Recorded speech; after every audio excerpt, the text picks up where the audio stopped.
सच है तो दिखेगा।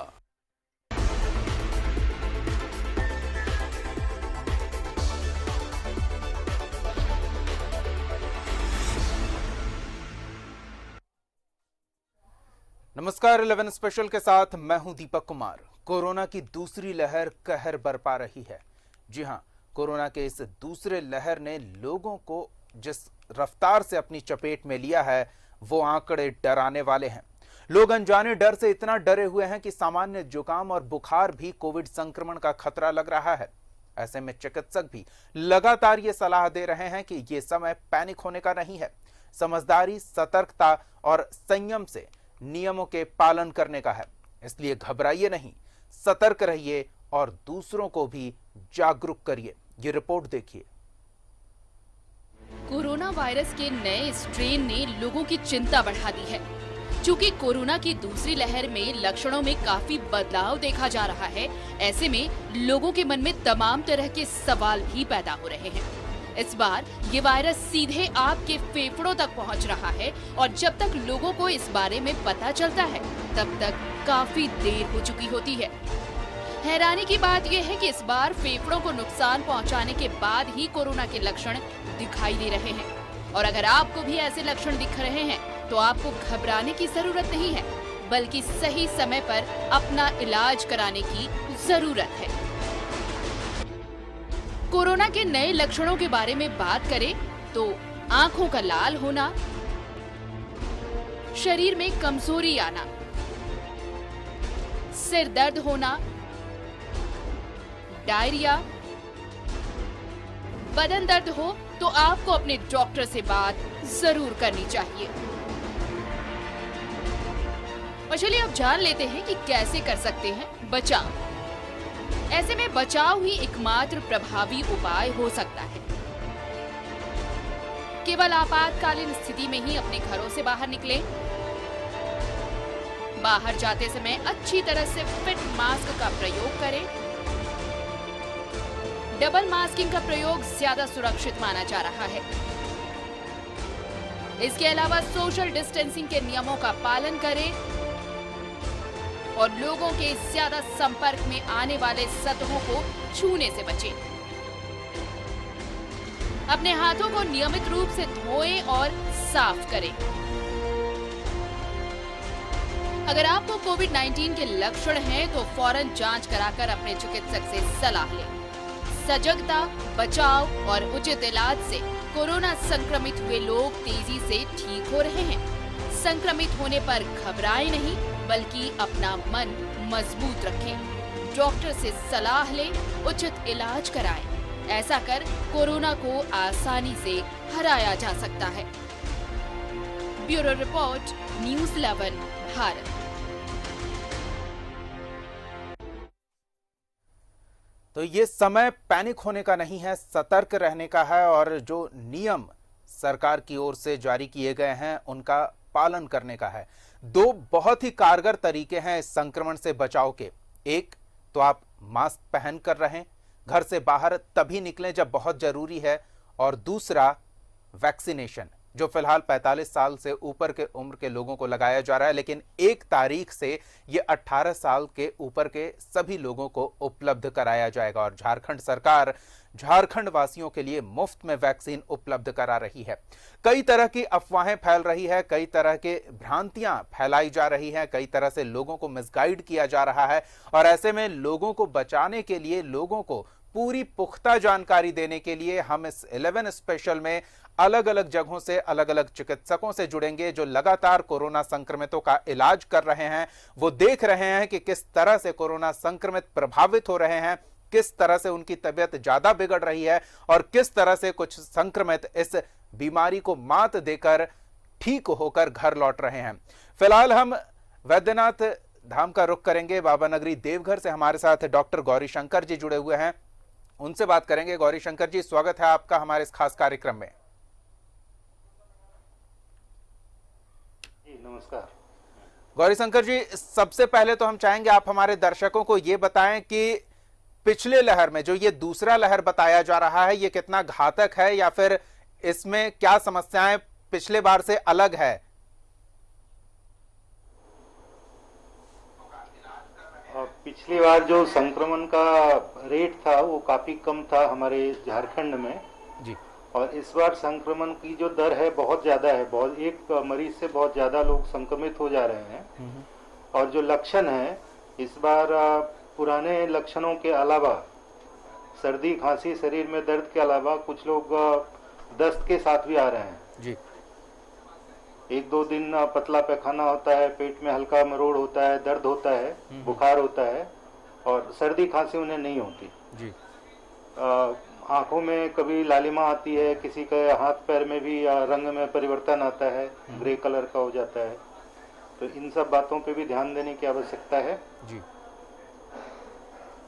गौरीशंकर जी, और ये भी कोई जानना भी चाहेंगे बीमारी कि होती है लोग तो उसको खुद शुरू से में- स्पेशलिस्ट बन जाते हैं, जी। कई बार सोशल मीडिया के पोस्ट देखकर घबरा जाते हैं, तो अगर थोड़ा भी संदेह हो तो वो खुद से कैसे समझ सके कि उन्हें अब डॉक्टरी सलाह की आवश्यकता है, उन्हें जांच केंद्र जाने की आवश्यकता है? जी, अभी के समय में हम लोगों ने देवघर में टेली कंसल्टेशन के लिए IME की तरफ से 28 डॉक्टरों के नंबर की लिस्ट दी है। सब वो सारे नंबर पे व्हाट्सएप पे उपलब्ध है। लोग अपने लक्षण व्हाट्सएप पे भी लिख के संपर्क कर सकते हैं, उन पे फोन करके उनसे संपर्क कर सकते हैं वर्किंग आवर में। और हम लोग सलाह देने के लिए हर्ष से तैयार हैं। जब भी कोई भी कॉल करता है तो हम लोग उनकी सारी समस्याओं का निराकरण करने की कोशिश करते हैं जितना फोन पे संभव होता है। और जो एक गाइडलाइन दी गई है सरकार की तरफ से तो हर किसी के पास उपलब्ध है, लेकिन हर दवाई हर आदमी के लिए जरूरी नहीं है। एंटीबायोटिक 3 उसमें दिया गया है, डॉक्सीसाइक्लिन है, एजिथ्रोमाइसिन है। उसमें लिखा हुआ है कि दस्त होता है तो मेट्रोनिडाजोल लें या नहीं लें। होता क्या है कि सब लोग सब कुछ एक साथ शुरू कर देते हैं। कुछ लोग क्या करते हैं, 2 दिन लेके फिर बंद कर देते हैं, अब मैं ठीक हूँ अब नहीं चाहिए। 2 दिन लेने से बुखार कम होता है, दवाई बंद करने से चौथे दिन वो फिर से बढ़ जाता है। तो मेरा कहना है कि जब एक बार आपने एंटीबायोटिक शुरू किया तो जो उसका समय दिया गया है दिशा निर्देशों में उसको पूरा करें जी। 2 दिन या 3 दिन लेके उसको बंद नहीं करें। एक बार लेना शुरू किया तो कम से कम 5 दिन तो अवश्य ही लें जी। डॉक्सीसाइक्लिन में मिनिमम 5 दिन लेना है। यदि 5 दिन में आपके लक्षण ठीक नहीं होते हैं तो उसको आप 10 दिन तक लें। और बीच में समस्या बढ़ती है तो फोन पर या टेली कंसल्टेशन की से मदद लें, या उससे बात नहीं बनती है तब जाके फिजिकल कंसल्टेशन भी उपलब्ध है जी। बहुत सारे हॉस्पिटल में OPD भी चल रहा है। तो वहां जाके जब बात नहीं बने फोन पे या टेली कंसल्टेशन से तब जाके फिजिकल कंसल्टेशन लें जी। छोटी मोटी समस्याएं नॉन कोविड जो है, किन्हीं को शुगर है, डायबिटीज है या दमा की समस्या है, उनको कोई परेशानी होती है बुखार के अलावा, तो बेहतर है कि वो लोग टेली कंसल्टेशन से अपने जिनसे भी अभी तक कंसल्टेशन लेते आए हैं जी। उनको प्रिफर करें, या किसी कारण से उनसे संपर्क नहीं हो सकता है तो जो टेली कंसल्टेशन में जितने भी डॉक्टरों के नंबर उपलब्ध हैं जी। उनसे किन्हीं से भी वो संपर्क कर सकते हैं और अपनी समस्याओं का समाधान पा सकते हैं। बिल्कुल, ये तो क्या प्रशासनिक पहल है और क्या बंदोबस्त किए गए हैं संक्रमितों के लिए, संक्रमण से बचाव के लिए, वाकई सराहनीय है। और हम एक बार फिर तमाम चिकित्सा और चिकित्सा कर्मियों का आभार जताते हैं जो फ्रंटलाइन वॉरियर बनकर कोरोना से लड़ने में तमाम लोगों की मदद कर रहे हैं। हमारे साथ फिलहाल धनबाद से CS गोपाल दास जी जुड़े हुए हैं और रांची से डॉक्टर अंशुल जी जुड़े हुए हैं। आप दोनों का भी बहुत बहुत स्वागत है। पहले हम धनबाद का रुख कर लेते हैं, गोपाल जी के पास चलते हैं और उनसे जानते हैं कि क्या सतर्कता बरतने की वो लोगों को सलाह देंगे कि अगर संक्रमण के लक्षण उनमें दिख रहे हैं तो किस तरह से सतर्कता बरतें ताकि चिकित्सकीय उपचार के बाद उनके ठीक होने की संभावना काफी बढ़ जाए। जी डॉक्टर गोपाल दास जी। हमारे यहाँ जो भी पेशेंट जो भी कोविड रिलेटेड पेशेंट आते हैं जी। तो उनको सर्दी खांसी बुखार से गला में खराश होता है, उन्होंने बुखार आ जाता है, कभी कभी लूज मोशन भी होता है जी। और बहुत ज्यादा संक्रमित होता है तो सांस में तकलीफ लेके आते हैं। तो मेरे यही सलाह है कि भाई जब भी कोई बुखार अचानक बुखार आ जाए, गला में खराश हो जाए, खांसी हो जाए या नाक से आंख से पानी निकल जाए तो इमीडिएट उन्होंने डॉक्टर की सलाह लेना चाहिए जी। डॉक्टर के सलाह के साथ साथ हमारे डिफरेंट सेंटर में कोविड जांच केंद्र खुला हुआ है। नजदीकी जांच में आकर के उन्होंने कोविड टेस्ट ट्रू नेट से भी हो सकता है, RT-PCR से भी हो सकता है, ये हमारे जो रेलवे अगर में जितना भी है सब रैपिड टेस्ट होता है। तो किसी भी तरह से वो लोग जांच करा ले। जांच कराने के बाद 3 चीज ध्यान में रखना है कि मास्क यूज करना है, सैनिटाइजेशन करना है और दूरी मेंटेन करना है। कोई भी अगर खुली हवा में छींकेगा तो उसका 1 मीटर में भी उसका संक्रमण हो सकता है, तो इस पर ध्यान रखना है। और टेस्ट कराने के बाद अगर वो पॉजिटिव आते हैं जी, तो अगर हम लोग 2 क्राइटेरिया किए हैं, अगर माइल्ड है तो होम क्वारंटाइन में जा सकते हैं, अगर 45 ईयर से नीचे है जी, तो उसमें भी घर पे उसको अलग रहना है, उसको पल्स ऑक्सीमीटर से देखते रहना, ऑक्सीजन सेचुरेशन जी, अगर ऑक्सीजन सेचुरेशन 90% से कम आता है तो इमीडिएट हमारे 108 को कॉल करेंगे। हमारे 108 या एम्बुलेंस उनको लेकर के हमारे नियरेस्ट जो भी कोविड सेंटर है उसमें पहुंचा देंगे। जी। हमारे यहाँ ऑक्सीजन सप्लाई की कमी नहीं है, हमारे यहाँ आईसीयू बेड का भी कमी नहीं है। जब भी ऐसा होता है हम लोग तुरंत उसका एडमिट कर लेते हैं। तो ये सतर्कता बरतना का बहुत जरूरी है ताकि हम सीरियस ना हो जाए।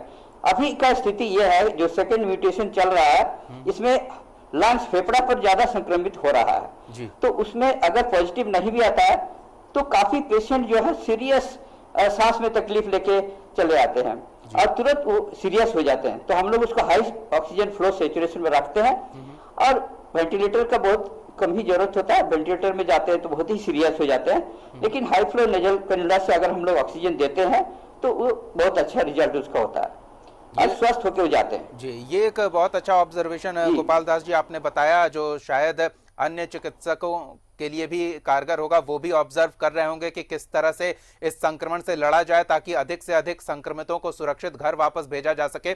अब झारखंड के 2 सबसे प्रभावित जिले, एक तो राजधानी रांची और दूसरा जमशेदपुर, वहां से भी हमारे साथ चिकित्सक जुड़े हुए हैं। जमशेदपुर से डॉक्टर जगदीश लोहिया जी जुड़े हुए हैं, साथ ही राजधानी रांची से डॉक्टर अर्पिता और डॉक्टर अंशुल भी जुड़े हुए हैं। एक एक करके हम सबके पास चलेंगे। पहले राजधानी का रुख करते हैं, डॉक्टर अंशुल के पास चलते हैं। डॉक्टर अंशुल, सबसे पहले तो ये जानना चाहेंगे, बड़ी संख्या में इस दूसरे वेव में संक्रमित लगातार राजधानी का भी रुख कर रहे हैं, तो काफी ऑब्जर्वेशन आपने भी किया होगा कि किस तरह से या किस प्रकार के मरीज के ठीक होने के चांसेस बहुत बेहतर रहते हैं और किस तरह के मरीज की स्थिति बिगड़ने की संभावना रहती है या फिर उनसे क्या चूक हो जाती है जिसके कारण उनकी स्थिति गंभीर हो जाती है। तो इस पर आपका ऑब्जर्वेशन क्या है, ये भी जानना चाहेंगे।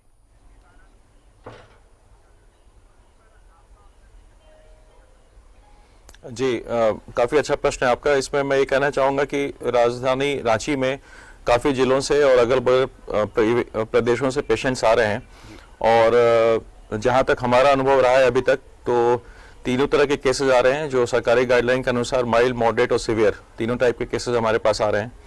और रिम्स की बात करें, क्योंकि मैं वहाँ काम करता हूँ, तो रिम्स में माइल्ड और मॉडरेट केसेस संख्या में ज़्यादा हैं as compared to severe cases.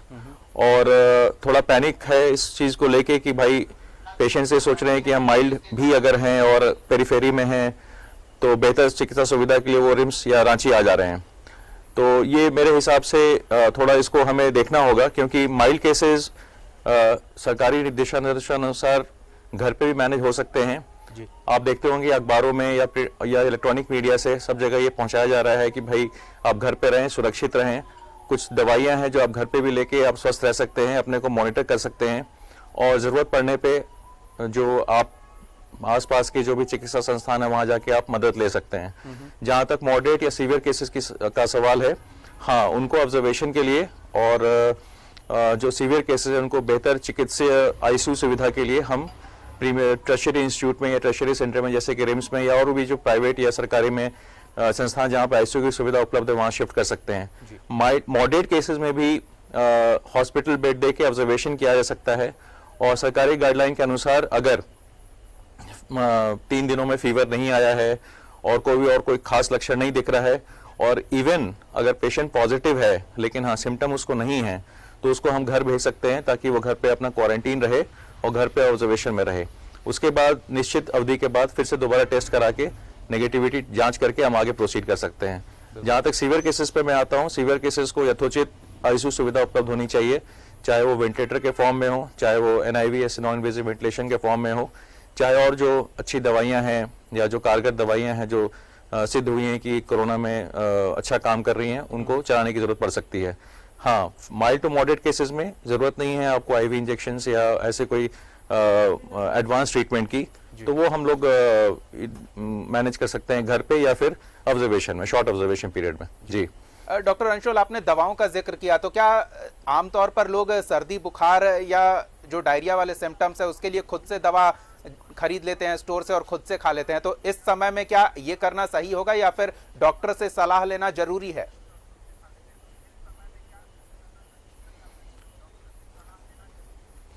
नहीं नहीं, बिल्कुल नहीं। अगर आपको सर्दी जुकाम दस्त ये हो रहा है तो बिना चिकित्सा परामर्श के बगैर आप दवाएं न लें। और जैसे मेरी कलीग डॉक्टर अर्पिता भी आपको बताएंगी कि यहाँ पे ईओपीडी सुविधा शुरू हो गई है रिम्स में, या संजीवनी ऐप के जरिए आप चिकित्सा परामर्श ले सकते हैं, अपनी तकलीफों को बता सकते हैं, और जो भी चिकित्सक आपको सलाह देंगे उनसे आप पूछ सकते हैं कि भाई हमें ये सिम्टम हो रहा है, हम क्या करें, और उसके अकॉर्डिंगली आप दवाइयाँ लें। हमारी तरफ से ये स्ट्रिक्ट नो है कि आप अपनी तरफ से कोई दवाइयाँ लें, वही दवाइयाँ लें जो सरकारी निर्देशानुसार आपके पास थ्रू न्यूज़पेपर या थ्रू इलेक्ट्रॉनिक मीडिया और उचित माध्यम से पहुंचाई गई हैं, तो वो दवाइयां आप ले सकते हैं। और तब भी वो दवाइयां लेते समय ये ध्यान रखें कि उचित चिकित्सा परामर्श आपको पहले मिला हो। जी डॉक्टर अर्पिता के पास चलते हैं। ईओपीडी सेवा रिम्स में शुरू हुई है, अन्य जिलों में भी। देवघर से डॉक्टर गौरी शंकर ने भी बताया कि फोन कंसल्टेंसी के माध्यम से भी संक्रमितों की मदद की जा रही है। तो ऐसे में अर्पिता जी, एक चीज जो रोगियों के मन में रहता है कि अगर वो डॉक्टर से रूबरू मिल लें तो थोड़ी एक सांत्वना रहती है उन्हें, क्या फोन के माध्यम से लोग संतुष्ट हो पा रहे हैं? किस तरह से उन्हें मदद पहुंचाई जा रही है, किस तरह से उन्हें संतुष्ट किया जा रहा है ताकि वो पैनिक ना हो? जी बिल्कुल सही कहा आपने। ये तो बहुत नेचुरल है कि अगर सामने से फेस टू फेस कंसल्टेशन हो सके तो वो सबसे बेस्ट कंसल्टेशन है। लेकिन जिस तरह की स्थिति चल रही है, जैसा हम अपने देश में देख रहे हैं, इस स्थिति में जो बेस्ट ऑप्शन अवेलेबल है वो ईओपीडी का है, इसलिए हमें उसी पे आगे बढ़ना होगा।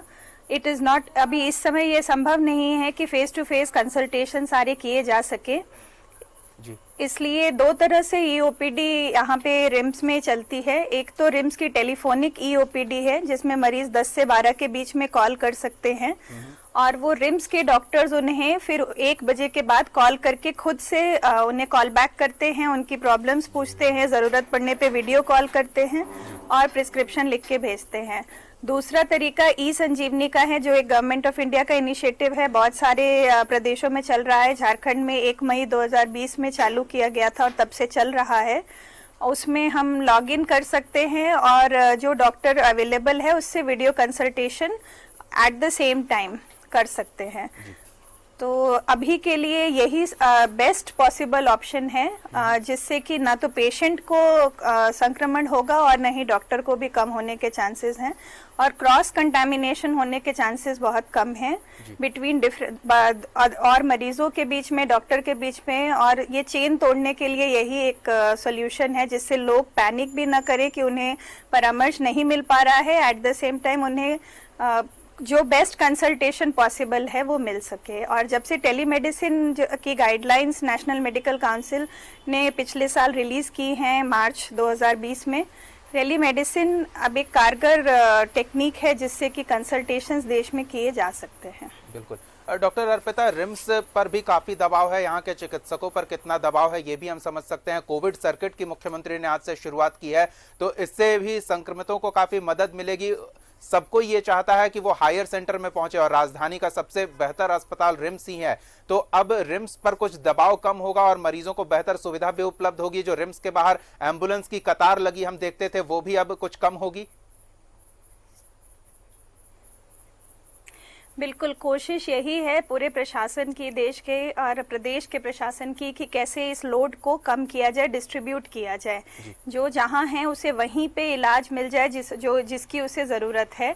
इसी मंशा से ये सारे प्रयास किए जा रहे हैं। और जैसे जैसे हमारा हेल्थ सिस्टम जितना स्ट्रेंथन होता जाएगा, टर्शरी केयर सेंटर पे लोड कम होगा, भीड़ कम होगी, लोड तो क्रिटिकल केयर जो देने का है हमारा और इमरजेंसी ट्रीटमेंट देने का रिम्स का दायित्व है, वो तो रिम्स निभाएगा ही। लेकिन जो चीज़ें प्राइमरी और सेकेंडरी लेवल पे डील की जा सकती हैं, अगर वो वहीं डील हो जाएंगी तो भीड़ ज़रूर कम होगी, जिससे कि असुविधा जिनको एक्चुअली जो मतलब क्रिटिकल केयर की जिन्हें ज़रूरत है, जिन्हें आईसीयू की ज़रूरत है, उन तक एक्चुअली केयर पहुंच पाएगी भीड़ कम होने से। बिल्कुल। गौरी शंकर जी के पास चलते हैं, देवघर से हमारे साथ जुड़े हुए हैं डॉक्टर गौरी शंकर जी। ग्रामीण क्षेत्रों में भी इस बार दूसरी लहर का काफी असर देखने को मिल रहा है, तो ग्रामीण क्षेत्र से भी लोग काफी घबराए हुए स्थिति में शहरों की ओर रुख करते हैं, बड़े अस्पतालों का रुख करते हैं। तो ऐसे में हम ये चाहेंगे कि आप हमारे दर्शकों को बताएं कि किन्हें अस्पताल आना जरूरी है और कौन घर पे खुद को आइसोलेट करके भी ठीक हो सकते हैं।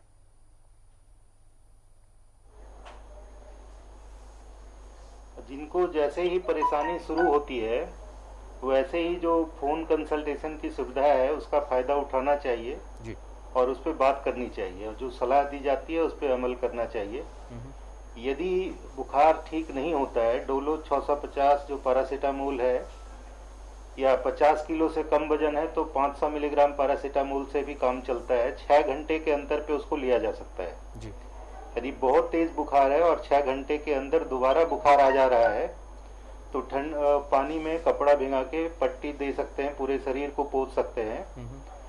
उसके बावजूद भी यदि बुखार नहीं उतरता है तो तुरंत चिकित्सक की सलाह लेनी चाहिए जी। या सांस की तकलीफ होती है, चलने फिरने में सांस फूलने लगता है, पल्स ऑक्सीमीटर तो हर जगह उपलब्ध नहीं है ग्रामीण क्षेत्रों में कि लोग ऑक्सीजन सैचुरेशन देख के निर्णय ले सकें, लेकिन जैसे ही सांस की समस्या हो तो तुरंत डॉक्टर से संपर्क करना चाहिए जी। बिल्कुल, धनबाद का भी एक बार रुख कर लेते हैं। सीएस गोपाल दास जी हमारे साथ जुड़े हुए हैं। गोपाल दास जी, कितने लोगों को जो संक्रमित अस्पताल पहुंचते हैं उन्हें ऑक्सीजन की आवश्यकता पड़ती है और क्या इस तरह की भी परिस्थितियां अस्पतालों में डॉक्टर्स जूझते हैं उससे कि परिजन कह रहे हैं कि नहीं हमारे मरीज को ऑक्सीजन ही लगाइए? किस तरह से सामना कर रहे हैं हमारे चिकित्सक इन विषम परिस्थितियों का? हमारी ये स्थिति है कि जो भी पेशेंट होम क्वारंटाइन में रहते हैं, कोई बाहर से इलाज कराते हैं, दवाई दुकान से दवाई लेके खरीद के खा रहे हैं, तो हमारे तो ये है कि भाई अपने मन से दवाई दुकान से खरीद के मत खाइए, डॉक्टर को सलाह लीजिए। और वही दवाई खा के ये लोग सीरियस हो जाते हैं और सीरियस होने के बाद सडन रश करते हैं हमारे कोविड सेंटर में, जो कि इमीडिएट उनको ऑक्सीजन का जरूरत पड़ता है। तो हमारे अभी जो ये स्टेन है देख रहे हैं कि काफी संख्या में लोग ऑक्सीजन के लिए तड़प रहे हैं, ऑक्सीजन हमको चाहिए, तुरंत ऑक्सीजन उसको दिया जाता है, वो रिकवरी कर जाते हैं। लेकिन मुझे ये कहना है कि कोई भी पेशेंट अगर पॉजिटिव हो जाते हैं, अगर एसिम्प्टोमेटिक है तो होम क्वारंटाइन ठीक है, अगर उसको 45 से नीचे है तो बढ़िया है, अपना साफ सुथरा रहे, साफ सुथरा मेंटेन करे, विटामिन वगैरह खाए, अब जो भी है हमारी इम्यूनिटी बढ़ाने के लिए खाइए। लेकिन अगर जरा भी उसको सांस में तकलीफ हो तो इमीडिएट हमारे यहाँ रश करे और हल्का सा अगर हम लोग ऑक्सीजन सप्लाई देते हैं तो रिकवरी कर जाते हैं। लेकिन अभी देखा जा रहा है कि मैक्सिमम पेशेंट जो है वो लंग्स फेफड़ा के संक्रमित होके आ रहे हैं और उसको हमेशा इमीडिएट ऑक्सीजन का जरूरत पड़ रहा है, उसको हाई फ्लो नजल कैनुला से हम लोग ऑक्सीजन दे रहे हैं और पेशेंट काफी सीरियस होके बहुत सारे पेशेंट लॉस्ट भी हो चुके हैं। तो अभी का जो स्टेज है इसमें ऑक्सीजन का बहुत ही जरूरत पड़ रहा है जी। दूसरी बात है कि जो हमारे जो एंटीबायोटिक जो एंटीवायरल है रेमडेसिविर जो है वो कुछ सीमित मात्रा में कुछ उपलब्ध कराया गया था, अभी भी हमारे यहाँ है, तो उसको भी हम लोग यूज कर रहे हैं। लेकिन बहुत बाकी सब दवाई से भी एंटीबायोटिक वगैरह देते हुए तो उसको रिकवरी हो रहा है। हमने जब सीटी कराते हैं, सीटी थोरैक्स, तो उसको काफी ग्राउंड ग्लास हेजीनेस मिल रहा है। अगर वो एसिम्प्टोमेटिक उसको नेगेटिव भी आता है तो भी उसका फेफड़ा बर्बाद हो चुका होता है। तो उसके लिए भी हमको ध्यान देना है कि उसको इमीडिएट हम लोग नहीं छोड़ेंगे, उसको पूरा कंप्लीट ठीक होने के बाद ही हम लोग उसको छोड़ते हैं कोविड सेंटर से। बिल्कुल गोपाल दास जी, आज के समय में शायद ही कोई व्यक्ति ऐसा हो जो पहले से किसी बीमारी से पीड़ित ना हो, तो क्या ऐसे लोगों पर ज्यादा घातक असर हो रहा है कोरोना का? जी हाँ, जो कोमॉर्बिड कंडीशन है जैसे डायबिटिक हमारा है, किडनी डिजीज है, हाइपरटेंशन है, लिवर डिजीज है, बहुत सारे पेशेंट है, ये लोग आते हैं और सीरियस हो जाते हैं, उसको हम लोग इमीडिएट रश करते हैं, वेंटिलेटर में रखते हैं, हाई फ्लो ऑक्सीजन हम लोग सप्लाई करते हैं, तो पेशेंट सरवाइव कर जाता है। लेकिन अगर बहुत ही ओल्ड एज में होता है या लेट स्टेज में आता है तो वो उसको हम लोग नहीं बचा पा रहे हैं। तो इस तरह कंडीशन हमारे यहाँ अभी आ रहा है। जी हाँ। डॉक्टर गोपाल दास जी, समय की बाध्यता आपने पहले भी बताई थी, हम समझते हैं। बहुत बहुत धन्यवाद आपका हमारे साथ जुड़ने के लिए, इतनी महत्वपूर्ण जानकारी हमारे दर्शकों को देने के लिए। फिलहाल ब्रेक का वक्त हो चला है, लेकिन हमारे साथ doctor Gauri Shankar ji, doctor Arpita, doctor Anshul जुड़े रहेंगे और ब्रेक के बाद जमशेदपुर से डॉक्टर जगदीश भी जुड़ेंगे, काफी महत्वपूर्ण जानकारी आपके लिए लेकर आएंगे। तो आप हमारे साथ बने रहें। एक छोटा सा ब्रेक लेते हैं और फौरन हाजिर होते हैं।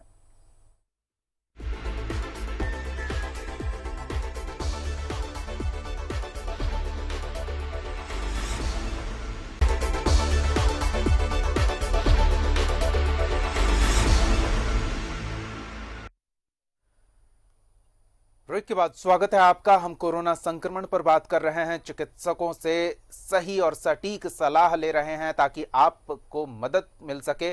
कोरोना काल में इधर ऑक्सीजन के लिए हाहाकार मच रहा है। आलम यह है कि लोग ऑक्सीजन के लिए हर जुगाड़ लगा रहे हैं। वहीं राज्य सरकार हर मुमकिन प्रयास कर रही है कि अस्पतालों को ऑक्सीजन पहुंचाया जाए, मगर कई लोग बिना जरूरत घरों में ऑक्सीजन सिलेंडर जमा कर रहे हैं। ऐसे में जमाखोरी में जुटे लोगों से यही अपील होगी कि सिर्फ अपनी नहीं, मानवता की रक्षा के लिए भी सोचिए, क्योंकि मिलकर ही जीती जा सकती है कोविड से ये जंग। कोरोना काल में ऑक्सीजन के लिए मच रहा हाहाकार। लोग ऑक्सीजन के लिए लगा रहे हर जुगाड़। राज्य सरकार कर रही हर मुमकिन कोशिश। अस्पतालों को दिया जा रहा ऑक्सीजन, लेकिन कई लोग बिना जरूरत घरों में जमा कर रहे ऑक्सीजन सिलेंडर। अब कुछ व्यापारियों के अलावा आम लोग भी कर रहे हैं जमाखोरी। सिर्फ अपनी नहीं, मानवता की रक्षा के लिए भी सोचिए, क्योंकि मिलकर ही जीती जा सकती है कोविड की जंग। कोरोना ने लोगों को इतना डरा दिया है कि लोग अपने घरों को अस्पताल बनाने में लग गए। जरूरत नहीं होने पर भी कोरोना संबंधित सभी दवाइयां, ऑक्सीजन अपने घरों में स्टॉक कर रहे हैं। उन्हें लग रहा है कि कहीं जरूरत पड़ने पर अगर ये नहीं मिला तो क्या होगा, और यही वजह है कि जरूरतमंद लोगों को समय पर ये व्यवस्था नहीं मिल पा रही। इस महामारी में हर कोई अपना और अपने परिवार की ही चिंता कर रहा।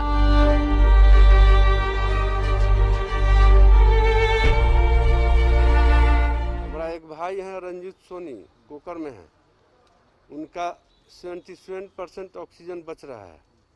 वो गए आरएमसीएच गए तो वहाँ बोला कि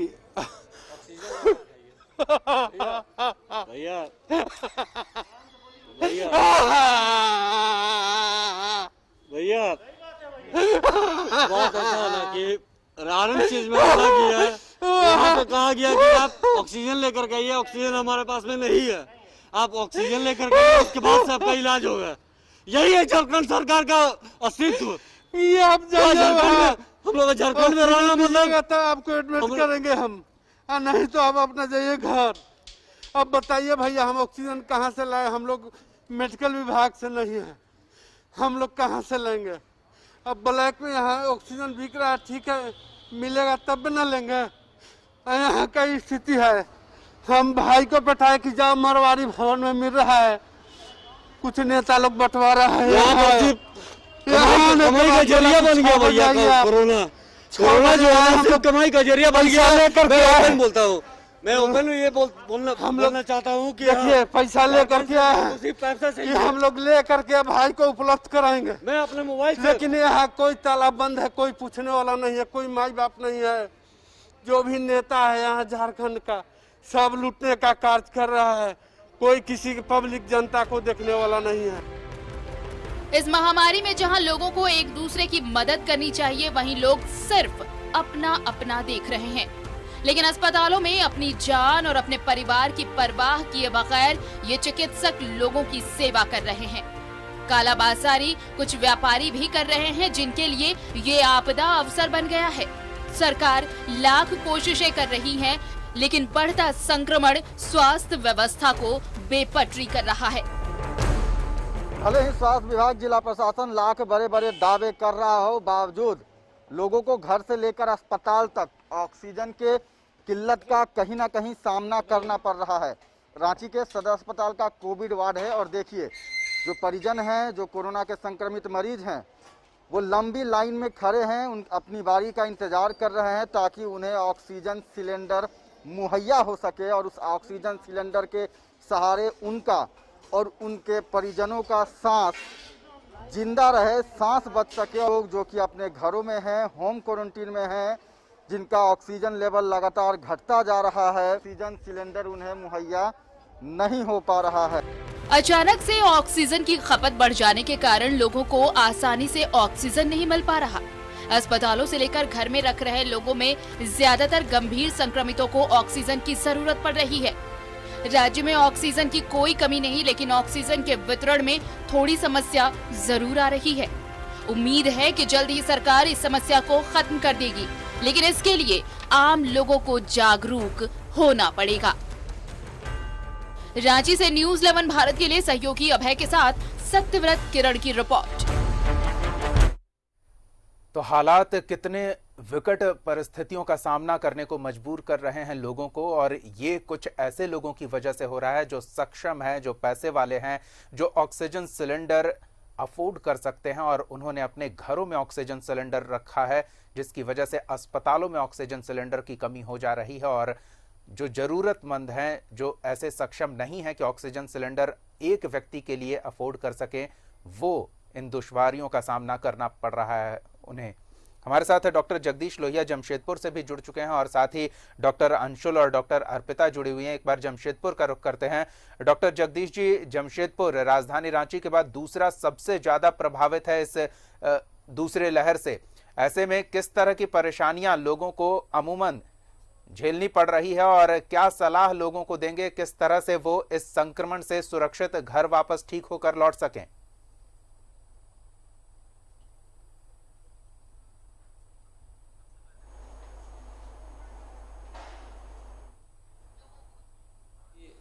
पेशेंट्स जिनको भी बुखार, खांसी या कमजोरी, बदन दर्द या किसी भी तरह का अगर कोई लक्षण है जो कि अनयूजुअल है, तो उसके लिए वो अपने आप को किसी न किसी जो भी उनके हेल्प, चाहे गवर्नमेंट की तरफ से जो हेल्पलाइन नंबर्स दिए गए हैं या जो भी मेडिकल स्पेशलिस्ट हैं, उनसे वो कंसल्ट करें और उनका परामर्श लें। और ख़ुद को अगर वो ये सब नहीं भी कर पा रहे हैं या अगर टेस्ट नहीं करा पा रहे हैं किसी तरह से भी, तो ख़ुद को एटलीस्ट आइसोलेट कर लें। और जो भी गवर्नमेंट की जो नॉर्मल जो कुछ दवाइयाँ गवर्नमेंट ने दी हैं, जैसे एजिथ्रोमाइसिन, डॉक्साइक्लिन, आयुर्मेक्टिन, वो सब स्टार्ट करें और जो भी मेडिकल स्पेशलिस्ट हैं उनको संपर्क करें। एक बार टेस्ट पे जैसे ही वो कंफर्म हो जाए कि इनको कोविड है, तो वो उस चीज़ का स्पेशलिस्ट जो है पल्मोलॉजिस्ट या चेस्ट स्पेशलिस्ट, उनसे परामर्श लें और उसके अकॉर्डिंगली जैसे वो एडवाइस करें उसके अकॉर्डिंगली अपना आगे ट्रीटमेंट करवाएं। इनिशियली जो 80 to 85% माइल्ड केसेस हैं, उन लोगों को वीडियो कंसल्टेशन या टेली कंसल्टेशन के द्वारा अपने कंसल्टेंट जो भी फिजिशियन हैं उनसे ही बात करके वो अपना इलाज स्टार्ट करवा सकते हैं। बहुत ही साधारण सी एक चीज़ है जिसे कहते हैं पल्स ऑक्सीमीटर, जिससे वो ऑक्सीजन मॉनिटर कर सकते हैं जी। और अगर ऑक्सीजन का लेवल 94 से कम होता है तो उसके बाद अपने कंसल्टेंट को जो भी फिजिशियन है उनसे परामर्श लेके उसी के आगे डिसीजन अकॉर्डिंगली ले सकते हैं जी।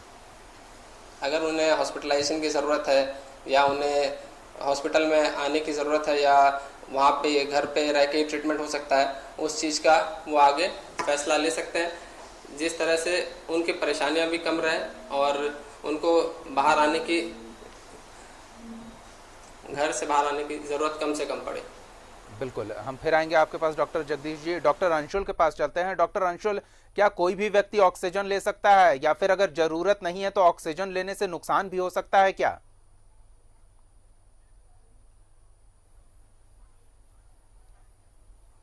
जी बिल्कुल, कोई भी व्यक्ति ऑक्सीजन न ले, ऑक्सीजन लेने का भी एक क्राइटेरिया, मेडिकल क्राइटेरिया है। और जहां तक कोविड का सवाल है, कोविड में भी क्राइटेरिया फिक्स है कि किन लोगों को ऑक्सीजन की आवश्यकता है, किनको विदाउट ऑक्सीजन भी काम चल सकता है, किनको हायर ऑक्सीजन की रिक्वायरमेंट है, सबका क्राइटेरिया फिक्स है। तो मेरी यही विनती है सभी लोगों से और हमारे चिकित्सा समुदाय के लोगों से भी कि लोग पैनिक ना करें और ना ही लोगों को पैनिक होने दें, क्योंकि सरकार ने समुचित व्यवस्था कर रखी है। सारे सरकारी अस्पताल में, सारे प्राइवेट हॉस्पिटल्स में जहां जहां कोविड केयर हो रहा है वहां पे समुचित मात्रा में और समुचित संसाधनों से ऑक्सीजन सप्लाई की सुनिश्चितता की जा रही है। इसमें कोई भी घबराने की बात कहीं भी नहीं है। अगर रिम्स की भी बात करें तो रिम्स में जितने भी बेड्स अवेलेबल अभी किए गए हैं वो ऑक्सीजन बेड जितने भी बढ़ाए गए हैं, समय समुचित व्यवस्था है ऑक्सीजन की और घबराने की कोई बात नहीं है। हाँ, एक बात मैं जरूर कहना चाहूंगा, जो आपका दूसरा प्रश्न है कि ऑक्सीजन की रिक्वायरमेंट है, अगर आप बिना सोचे समझे ऑक्सीजन लेते हैं तो उसका भी दुष्प्रभाव लंग पे और मस्तिष्क पे है, क्योंकि 100% ऑक्सीजन अगर कोई व्यक्ति बराबर लेता रहता है तो उससे भी मन मस्तिष्क में और हृदय में चेंजेस होना संभव है। तो इसलिए मेरी ये विनती है कि बिल्कुल पैनिक ना करें, पैनिक की कोई जरूरत नहीं है। जैसा मैं पहले भी कहा कि घर पे अगर आपके सिम्टम्स माइल्ड हैं तो होम क्वारंटीन लें। होम क्वारंटीन में अपने को समुचित तरीके से एग्जामिन करते रहें। अपने पास एक पल्स ऑक्सीमीटर जिससे ऑक्सीजन की मात्रा बॉडी में नापते हैं वो रखें, एक बीपी मशीन रखें, एक थर्मामीटर रखें। अपने को बाकी सदस्यों से अलग कर लें, अपने को वॉच करते रहें और अपना ध्यान, जैसे आपने बहुत अच्छी बात पहले भी कही, कि मन मस्तिष्क को अपने को किसी और काम में एंगेज रखें।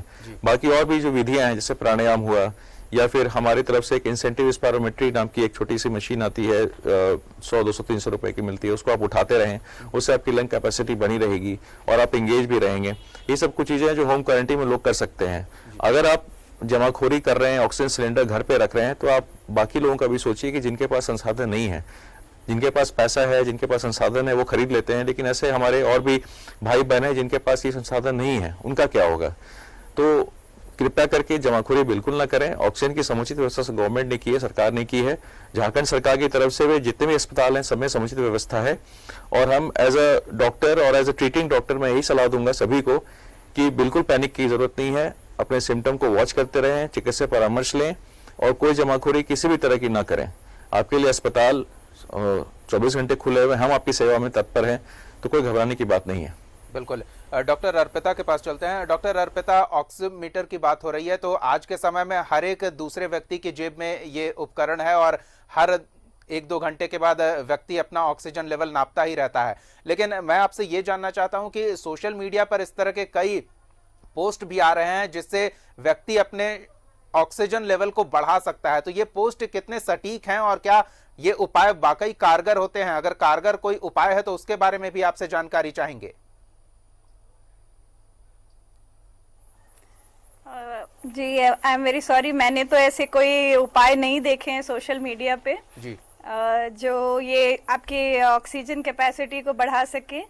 जो पल्स ऑक्सीमीटर इस समय कोरोना के टाइम में, इस महामारी में एक बहुत नेसेसरी और यूज़फुल छोटी सी एक चीज़ है जो इतना हमारे पेशेंट्स जितने भी हैं उनको अपना मतलब मिनट टू मिनट मॉनिटरिंग के लिए यूज़ कर सकते हैं।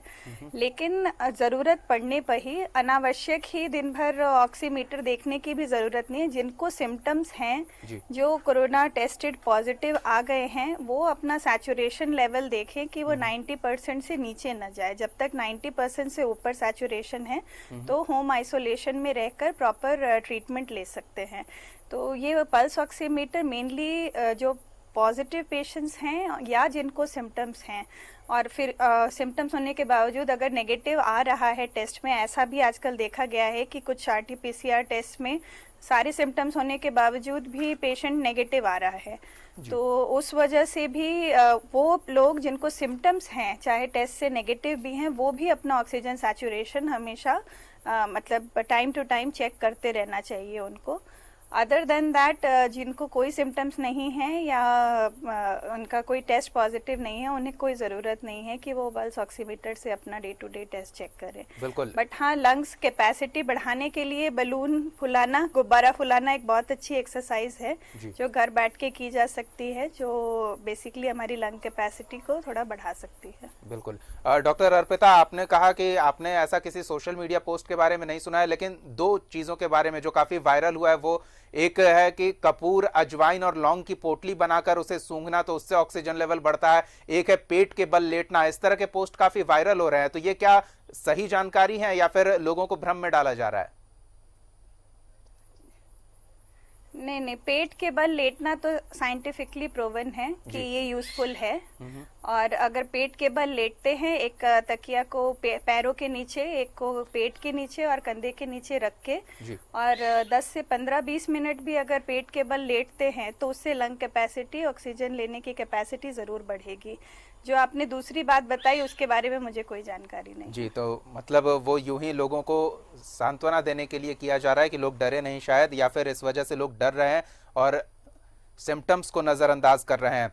देवघर का एक बार फिर रुख करते हैं। डॉक्टर गौरी शंकर जी, इस तरह के कई उपाय लोग अपना रहे हैं, ऑक्सीजन सिलेंडर घर में रख ले रहे हैं ताकि अस्पतालों में इसकी वजह से उन्हें जाना ना पड़े। लोग अस्पताल आने से डर रहे हैं या फिर अस्पतालों में जो व्यवस्था की कमी देखने को मिल रही है, जो खामियां देखने की मिल रही है, जिस तरह की खबरें लगातार सामने आ रही है, उसकी वजह से वो घर पर ही अपना कुछ बंदोबस्त कर ले रहे हैं? तो क्या लोगों को सलाह देंगे? अस्पताल पूरी तरह से तैयार है हर एक व्यक्ति को उचित इलाज उपलब्ध कराने के लिए?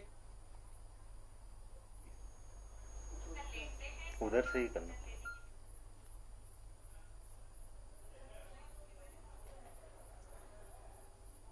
जी डॉक्टर गौरी शंकर जी, आप तक आवाज पहुंच रही है? चलिए हम दोबारा जुड़ने की कोशिश करेंगे, संभवतः आवाज नहीं पहुंच रही है। डॉक्टर जगदीश जी का रुख करते हैं और उनसे सवाल पूछेंगे, लेकिन पहले डॉक्टर अंशुल के पास एक बार फिर रुख करते हैं। डॉक्टर अंशुल, अस्पतालों में, रिम्स में खासतौर पर अगर बात करें तो हम देख रहे हैं कि सरकार हर सुविधा मुहैया करा रही है। हाल ही में करीब 300 ऑक्सीजन सिलेंडर नए उपलब्ध कराए गए हैं। रिम्स को अलग अलग जगहों पर ऑक्सीजन युक्त बेड की तैयारी भी कर ली गई है, तो काफी संख्या में बेड पर्याप्त मात्रा में उपलब्ध हैं। तो जो अव्यवस्था की खबरें बीच में आई थी वो तो समझा जा सकता है कि अचानक से दबाव बढ़ा तो कुछ अव्यवस्था उत्पन्न हुई, लेकिन क्या अब लोग निश्चिंत होकर अस्पताल आ सकते हैं? उन्हें डरने की जरूरत नहीं है, अलग से कुछ इंतजाम करके घर में रखने की जरूरत नहीं है ताकि अन्य लोगों के जो हक का ऑक्सीजन है वो दूसरे के घर में यूं ही न पड़ा रहे?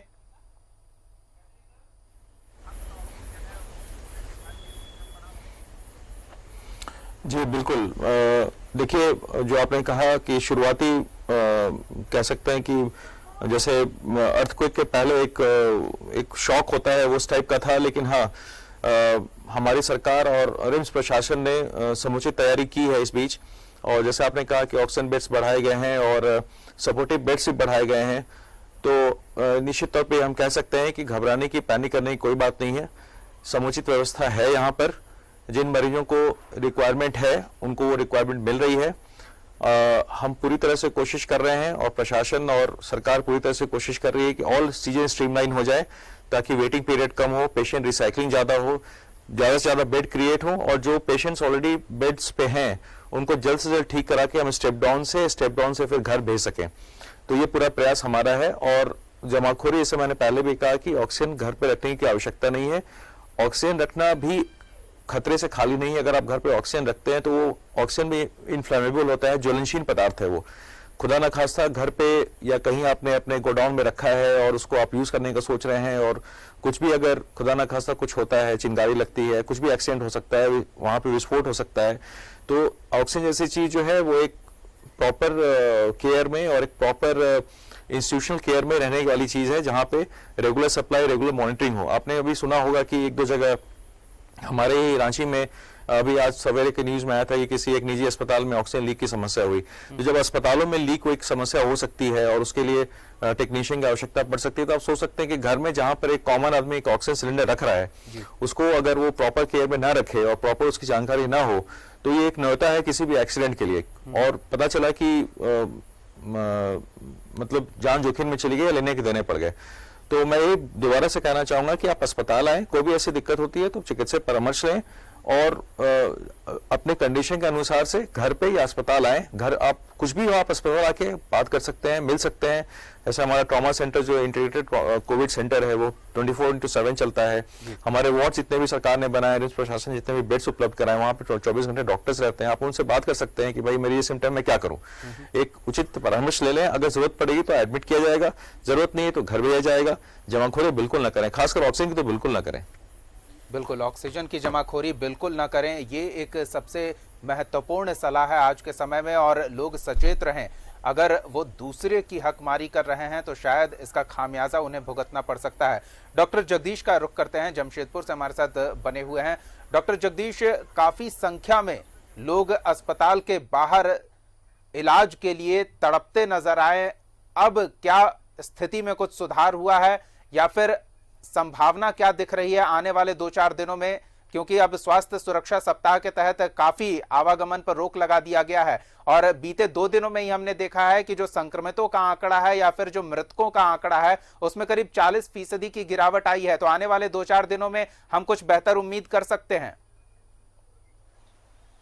डेफिनेटली आने वाले कुछ समय में 2-4 दिन चाहे हफ्ता 10 दिन में ये जो 2-4 दिन चाहे हफ्ता 10 दिन में ये जो एक तरह का जो हमने लॉकडाउन जो झारखंड सरकार ने जो स्टेप लिया है, ये इससे बिल्कुल असर दिखने को मिलेगा और इनफैक्ट देखने को मिल रहा है। और जिस तरह से लोग और ज़्यादा इस चीज़ को फॉलो करेंगे तो और ज़्यादा ये केसेस की जो कमी है, ये जो संख्याओं में, ये फिर कमी दिखाई देगी डेफिनेटली।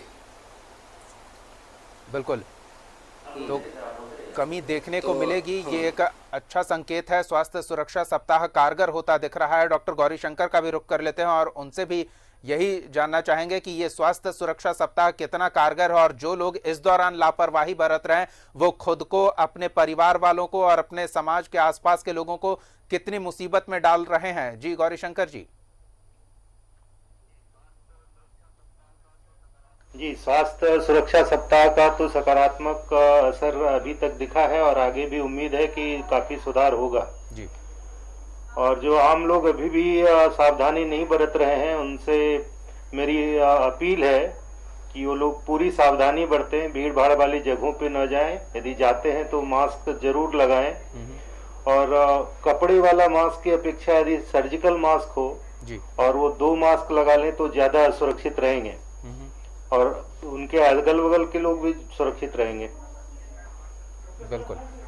और उसके अलावा हाथ धोने की बात है, बाहर से वापस आते हैं तो यदि स्नान कर लें तो और अच्छा है। तो पूरी सावधानी रखनी चाहिए खुद के लिए भी और समाज को भी बचाने के लिए हर एक व्यक्ति से पूरी सावधानी की आवश्यकता है। बिल्कुल। डॉक्टर अर्पिता का एक बार फिर रुख करते हैं। डॉक्टर अर्पिता, आज के समय में जो सबसे खतरनाक स्थिति देखने को मिलती है वो जांच केंद्र पर देखने को मिलती है। वहां बड़ी संख्या में लोग सोशल डिस्टेंसिंग का पालन तो नहीं करते दिखते हैं और जांच के लिए आते हैं तो किसी को ये नहीं पता कि उनके अगल बगल वाला कौन संक्रमित है, कौन सुरक्षित है। तो उस जगह पर किस तरह का ख्याल रखें लोग?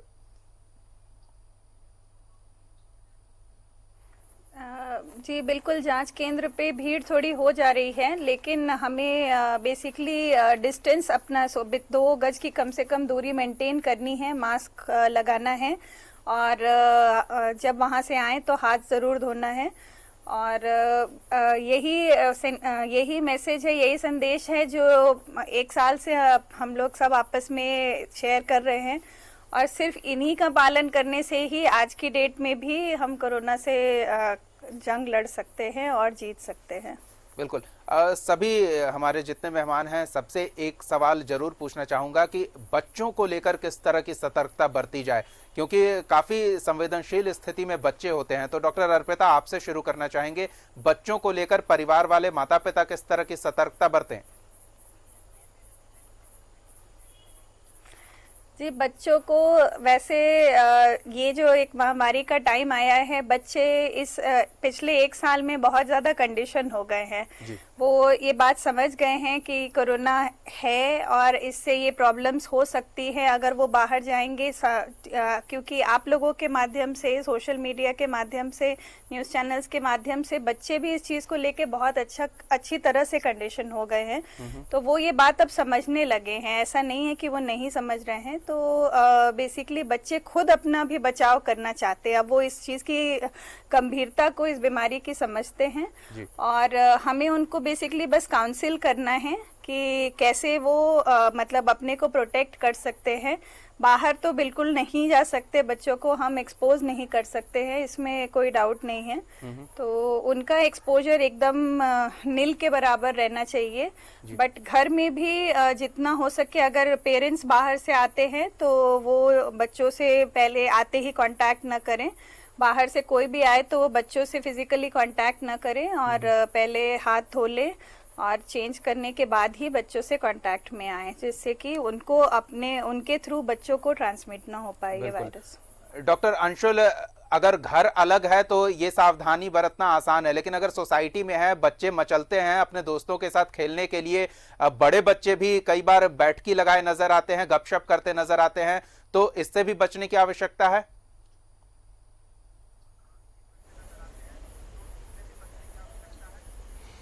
हाँ जी, बिल्कुल, क्योंकि जो भी ट्रीटमेंट प्रोटोकॉल अभी कोरोना के लिए है, कोविड के लिए है, या इवन वैक्सीनेशन की बात करें तो बच्चों पे कितना कारगर है या बच्चों पे वो दवाइयाँ कितनी कारगर होंगी, ये अभी तक कुछ पता नहीं है। ना उस पर कोई काम किया है, ना उस पर कोई रिसर्च हुआ है। तो अभी भी हम अंधेरे में हैं कि खुदा ना खास्ता बच्चों को कुछ हो जाता है तो उनका ट्रीटमेंट कैसे करें। जैसे अगर एग्जाम्पल देना चाहूँगा कि बुखार, सर्दी, खांसी अगर कोविड के सिम्टम्स हैं और हमें पता है कि बच्चे को कोविड है, तो चलिए उसको हम सपोर्टिव ट्रीटमेंट कर सकते हैं। लेकिन अगर हायर ट्रीटमेंट की आवश्यकता हुई तो किस तरीके से देना है, कितना देना है और किसके संरक्षण में देना है, ये अभी तक क्लियर नहीं है। क्योंकि भाई बच्चों को अगर आप क्वारंटीन भी नहीं कर सकते हैं और उनके साथ किसी को रहना ही पड़ेगा, तो इस सिनेरियो में, इस परिप्रेक्ष्य में जैसा कि कहावत है कि prevention is much much better than cure. So जैसे डॉक्टर अर्पिता ने डिस्कस किया कि आज के बच्चे काफी स्मार्ट है, इंटरनेट सेवी हैं और कंप्यूटर, मोबाइल पे सब सेवी हैं, वो सब भी चीजों को जानते हैं। तो उनको थोड़ा हमें बड़ों को समझाना होगा कि भाई अभी मेल जोल ना करें, अभी घर में ही रहें, घर पे ही बाहर रह के अपने सारे काम करें। हाँ, घर में कोई अगर संक्रमित है तो हमें ये देखना होगा कि बच्चे उनके संपर्क में ना आए, और वो जो संक्रमित है उनको भी एक प्रॉपर दूरी बच्चों से बना के रखनी पड़ेगी। जब तक कि बच्चों के रिगार्डिंग कोई ट्रीटमेंट या कोई प्रोटोकॉल नहीं आता है, और आने के बावजूद भी, क्योंकि बच्चे भाई हमारा भविष्य है, तो हमें ये बिल्कुल ध्यान रखना पड़ेगा कि जो भी प्रिवेंशन हम कर रहे हैं, जिसको हम शॉर्ट में SMS कह सकते हैं कि सैनिटाइजर, मास्क और सोशल डिस्टेंसिंग, SMS का पालन बच्चे भी करें। बच्चों को हम एक, चूंकि टेक्निकल सेवी हुए हैं बच्चे आजकल के, तो हम भाई एक जो SMS का जो एक शॉर्ट फॉर्म है उनको हम बता सकते हैं कि भाई हर जगह जाओ तो SMS फॉलो करो, या फिर घर पे भी हो तो SMS फॉलो करो। खासकर बच्चों के साथ कोई ट्रायल और टेस्टेड सिस्टम नहीं है, शायद इस वजह से सरकार सबसे पहले स्कूल कॉलेजों को बंद कर रही है, लेकिन परिजनों को चिंता इस बात की हो रही है कि बच्चों का भविष्य खराब हो रहा है। कुछ कहना चाहेंगे डॉक्टर अंशुल?